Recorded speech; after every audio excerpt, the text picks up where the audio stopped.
Celebrity pastry chef Duff Goldman and I opened up about our anxiety to each other. The footage you're about to see is something I have never released to the public until now. He is the star of Ace of Cakes, and he pretty much has his own entire company. Back in 2020, I made this podcast where I would talk to celebrities and try and get them to open up about their own anxiety stories. Mental health's at a crisis mode right now. I thought, what a better time to talk about anxiety. So I wanted to interview him and see what was really going on behind the curtain. And what this guy says shocked me. Yeah, it's funny with like anxiety, and I find like I have, insane anxiety. And in Yiddish, it's called anspilches.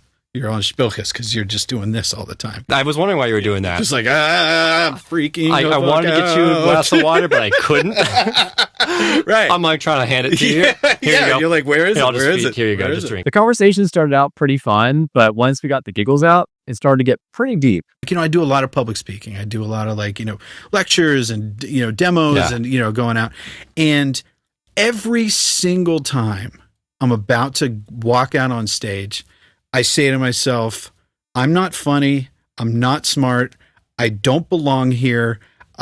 Everybody's going to find that I'm an absolute fraud and I have no business being in front of all these people. That's a big one too. A lot of people have imposter syndrome or they feel like frauds.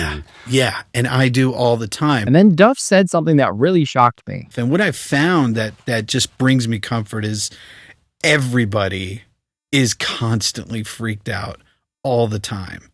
And when I think about that, I remember that we're all in the same boat.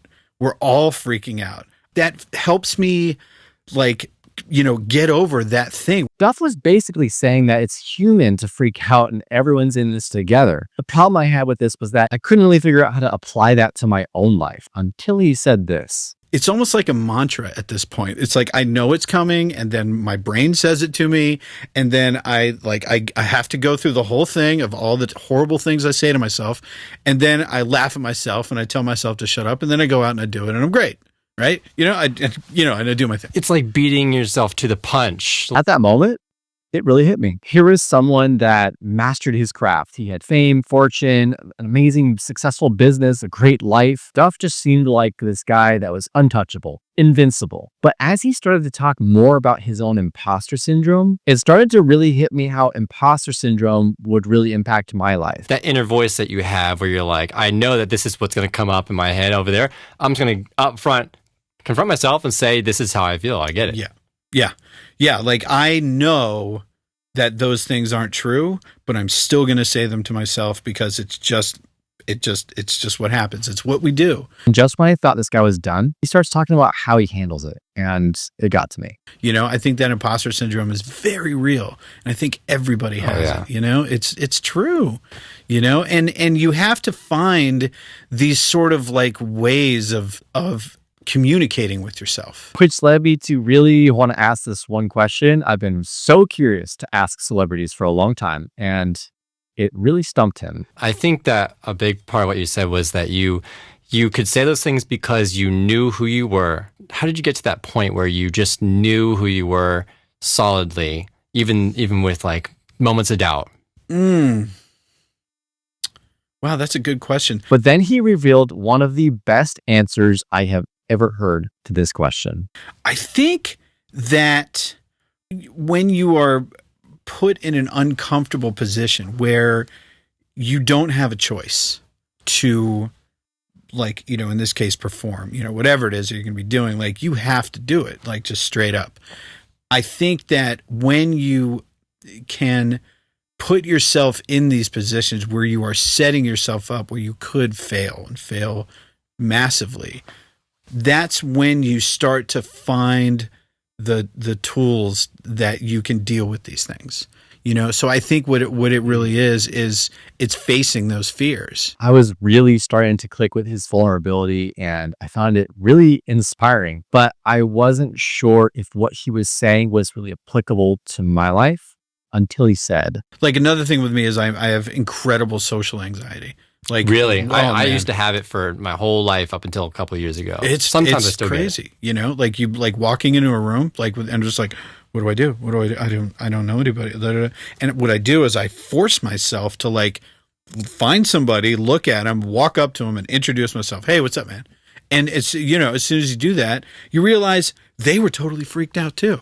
Everybody was scared to walk into that room. And then as soon as you like start up a conversation, people love having a conversation. And then all of a sudden, I don't know, there's like a energy that sort of like flows outward, and then everything calms down. And you kind of notice that you have this sort of infectious effect on people where, you know what I mean? You can get them to also kind of drop their guard a little bit. And in that moment, Duff really opened my eyes. I thought, to be where you are, you have to be born super confident. You have to have these abilities just in you somewhere, and you just awaken them. But I don't have that. There's something about me that just, I lack that. Or maybe sometimes people catch a lucky break, and that's what determines where they get in their life. But the thing I really got out of that was I realized that the version of me that lives the life I want to live treats anxiety very differently. That's why the version of me that I want to be has very different results from the version of me now. He's just making different decisions. He's had great opportunities and run into different people and all that. What it really comes down to is in that moment of being anxious or depressed or feeling like I have this massive imposter syndrome, it just comes down to the question, but what do I do from here? And the version of me that hasn't gone very far in my life used it as a reason to back up the story I made up about myself. The version of me that lets anxiety get in the way is basically procrastinating on my goals because I'm overthinking, overanalyzing, and I'm using that story to back that up and prove myself right. That's what they call a self-fulfilling prophecy. The version of your life you weren't even supposed to live, but you are going to live because you talked it into existence. I thought in that moment, all I need to do is change my story I'm telling myself. It really just all comes down to that decision you make when you are tested. As an ADHD coach and someone with ADHD, I've seen all my clients do really, really well, only after they realize this exact thing. If you like this video, like and subscribe, and I'd love to hear in the comments below if you struggle with anything we talked about in this video. If you enjoyed this video, you're going to love this video right here. Later, neighbors.